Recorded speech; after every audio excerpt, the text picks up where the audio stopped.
आप लोगों को विश्वास दिलाना चाहता हूं कि सभी दूसरे आंदोलनकारी साथी भी आप लोगों के इस संघर्ष में आपके साथ हैं।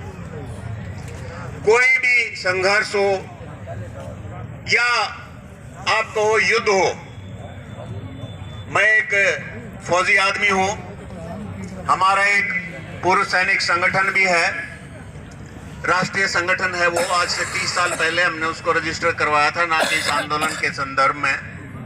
उसके माध्यम से भी हम जो है इस आंदोलन के साथ जुड़े हुए हैं।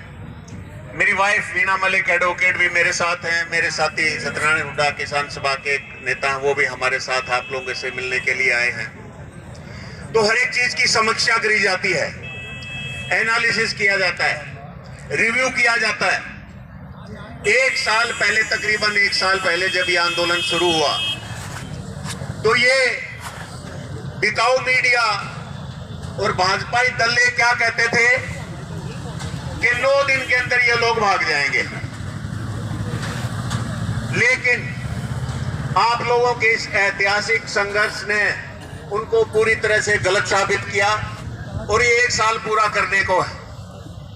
इस पूरे 1 साल में हमारे आंदोलन को तोड़ने के लिए जो इस सरकार ने, कोई भी प्रजातांत्रिक सरकार जो है इस तरह के हथकंडे नहीं अपनाते अपने देश के लोगों के साथ। जो साजिशें इन्होंने हमारे साथ रची, हर ढंग की साजिश, बदनाम करने की कोशिश करी।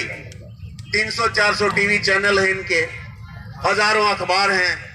हर एक अखबार में, हर एक टीवी चैनल में हमारे आंदोलनकारी साथियों को, माताओं बहनों को इन्होंने गद्दार कहा, खालिस्तानी कहा, आतंकवादी कहा, ये कहा कि इनकी फंडिंग जो है विदेशों से हो रही है, और भी तरह तरह के हमारे ऊपर इल्जाम लगाए।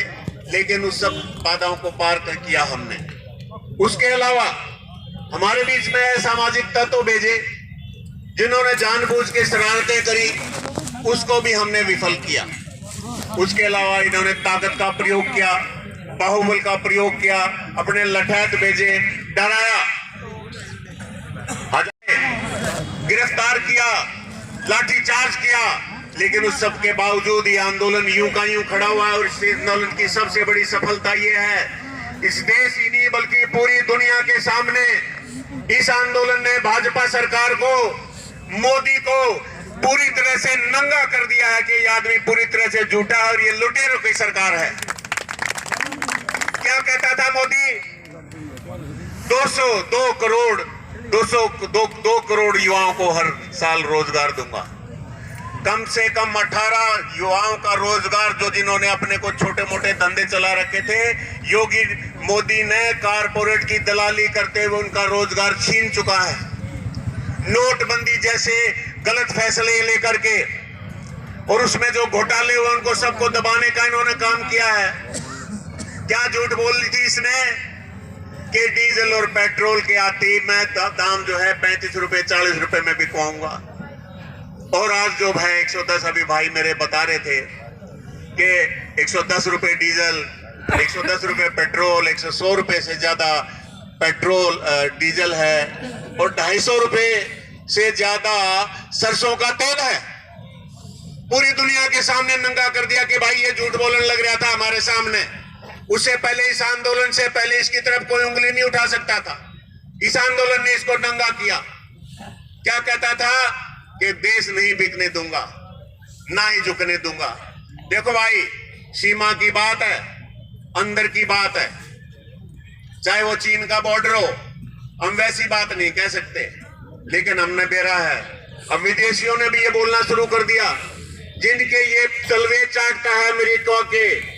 पेंटागन ने खुला तौर पर कहा कि अरुणाचल के अंदर चाइना ने 100 घरों से भी ज्यादा का मकान बना लिया और हमारे जो मोदी 56 इंच की छाती वाला, वो उसके मुंह में दही जमी बैठी है, बोल नहीं सकता, चू नहीं कर सकता।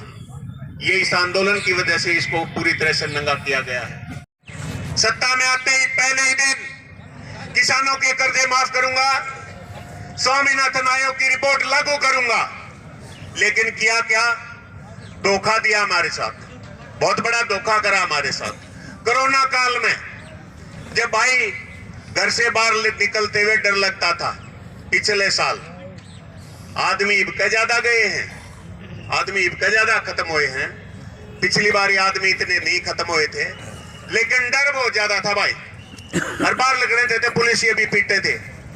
उस डर के अंदर सिंह बरगाडर था भाई, कभी शेर बरगाडर जिसने कहा करें कोरोना से।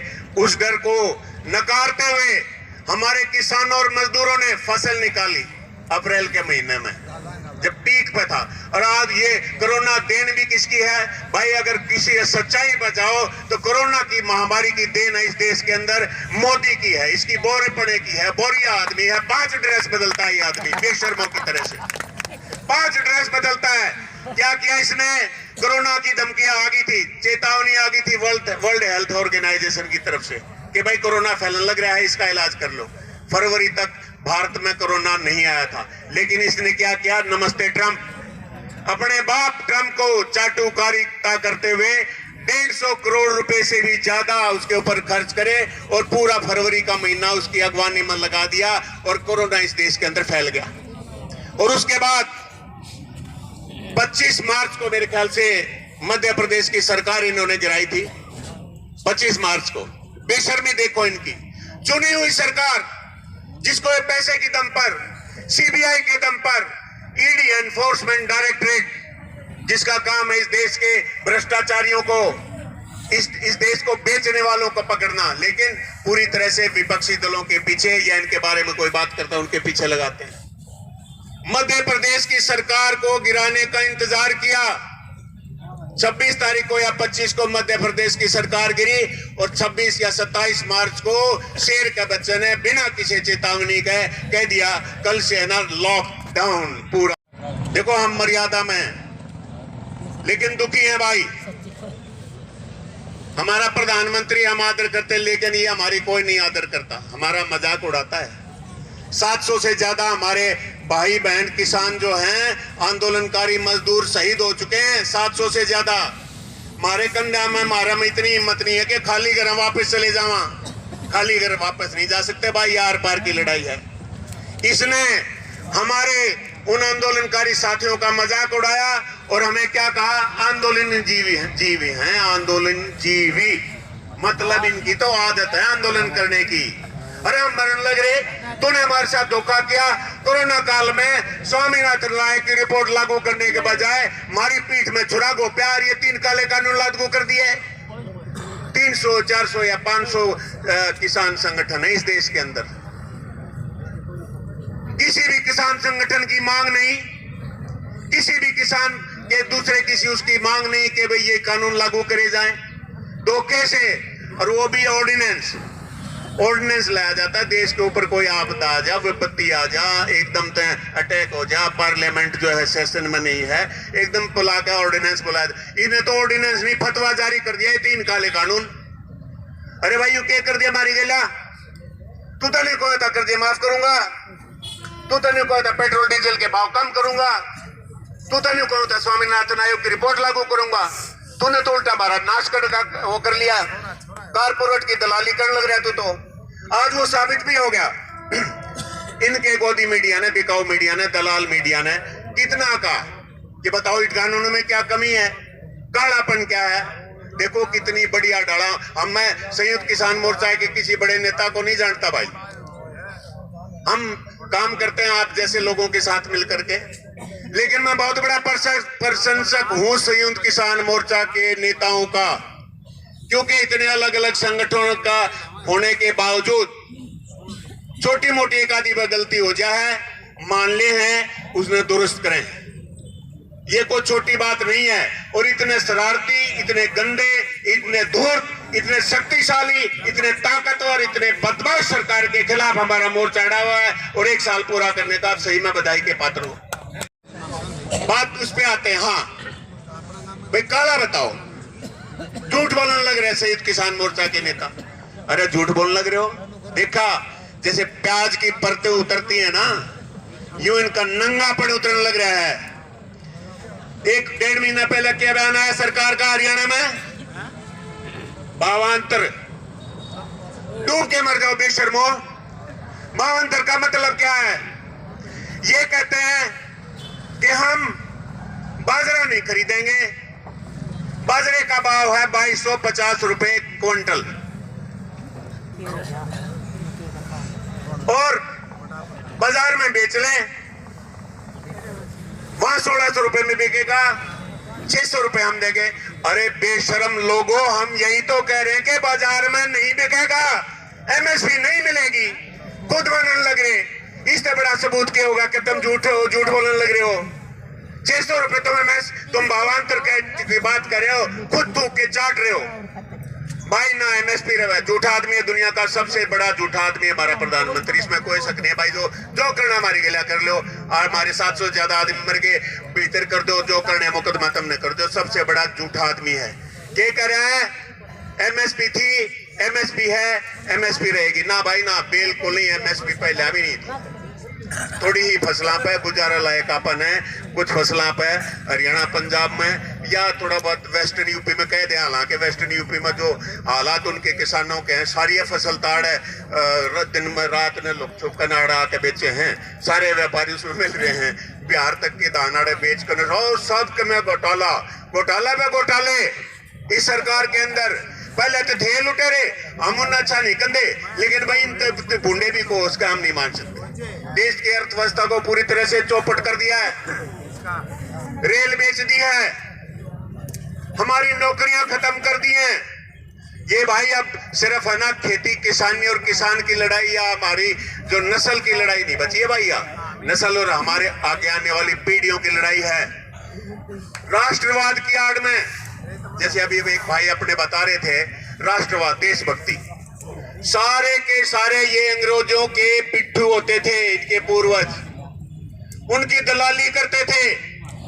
ये आज हमें राष्ट्रवाद का पाठ पढ़ाते हैं, गाय के बारे में बताते हैं। अरे वो हम वो लोग हैं, रोटी मोड़ के बोइये में हत्या कर दी, माँ भूखे जो खा लेते थे, मारा कर दी, मर गया था कि गाय की रोटी खाए बिना।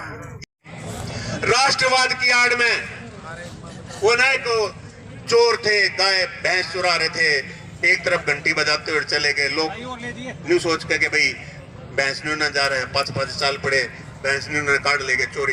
राष्ट्रवाद की आड़ में, देशभक्ति की भक्ति की आड़ में इन्होंने देश को लूट लिया है, अडानी अंबानी के हवाले कर दिया है, रेलवे बेच दिया है, LIC बेच दिया। LIC वाले ने तो, LIC की यूनियन ने तो ये कहा कि मोदी जी आपको दोनों चुनाव में जितनी वोट मिले उससे ज्यादा हमारे मेंबर है।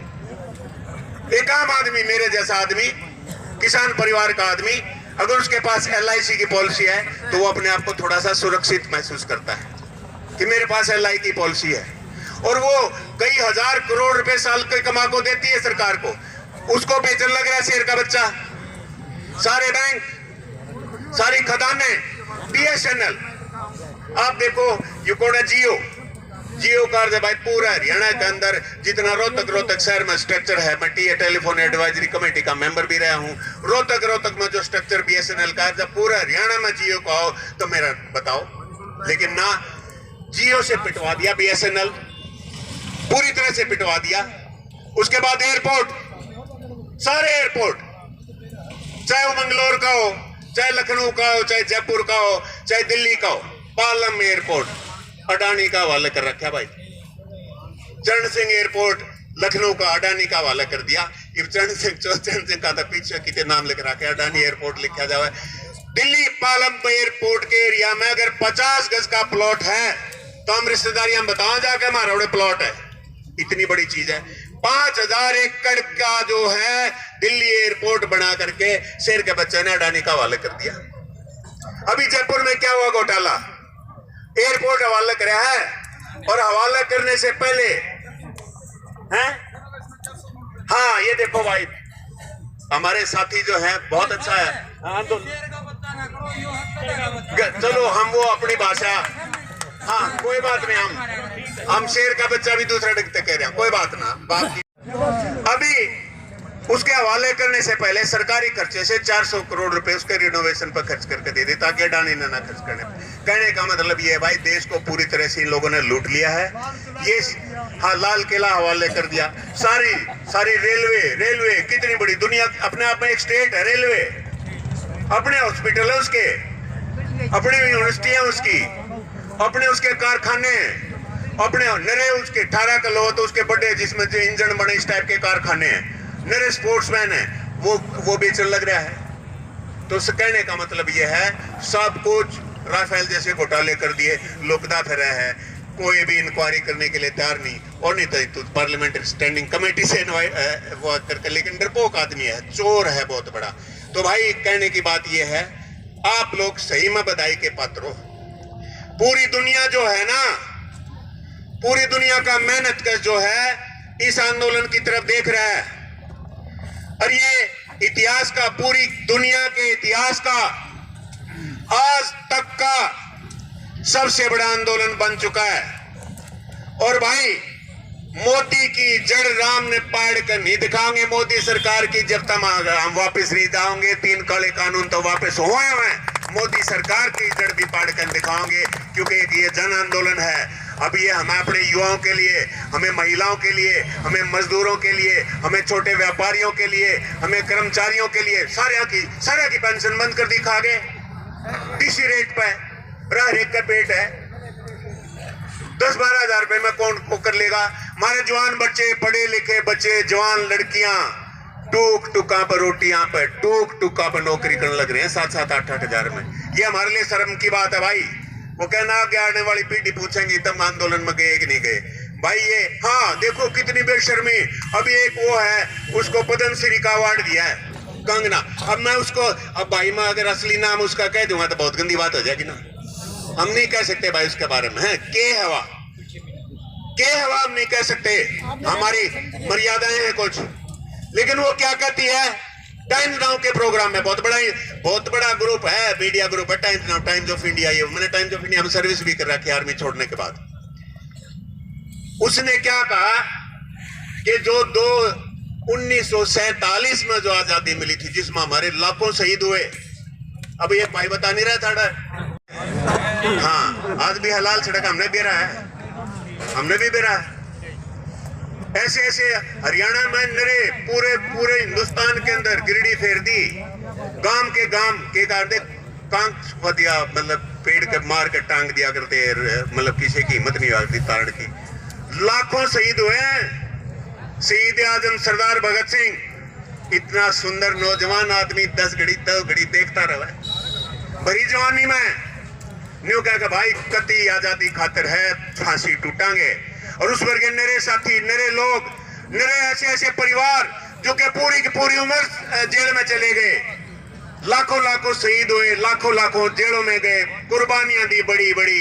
और उन्होंने सरदार भगत सिंह ने जो कहा था, भाई धोले अंग्रेज चले जाएंगे, काला का राजा होगा, ध्यान रखियो। धोले तो पहचान में भी आ जाए, ये धोला अंग्रेज है, जो काले है वो मारे वर्गे दिखेंगे, शकल में भी, बोलन में, सब बतलाने में भी, बाउन से बच कर रहियो। लेकिन भाई मैं तो कहूंगा मुंह रखा, भाई हमारे बुजुर्ग तो घने समझदार थे, बहुत ज्यादा समझदार थे, कम पढ़े लिखे थे। तो ज्यादा पढ़े लिखे हो गए ना भाई, पहले कम पढ़े लिखे थे, लेकिन बहुत ज्यादा समझदार थे। 70 साल इन संघियों को, इन निकरधारियों को, भाजपाइयों को उन्होंने सत्ता के नजदीक नहीं फटकने दिया। हम इनकी बकाई में आगे नतीजा देख लो, हमारी गिला क्या हो रहा है। वो कंगना राणावत क्या कहती है, 1957 की जो आजादी, 47 जी 1947 की आजादी जो है भीख मांग कर ली थी। असली आजादी तो 2014 में आई है। अब मैं उसको क्या शब्द बोलूं, मैं वो नहीं बोल सकता। लेकिन मैं कहता हूं भाई 1947 की आजादी आई कुर्बानियों से, और हम फिर दोबारा गुलाम हो गए। और ये जो लड़ाई लड़ी जान लग रही है, जिसको ऐतिहासिक किसान मजदूर आंदोलन कहा जा रहा है, यह आंदोलन सिर्फ 3 काले कानून ही वापस नहीं करवाएगा, बल्कि इस देश को वापस आजाद करवाएगा और भाजपा के शोषण से मुक्ति दिलवाएगा सरकार से।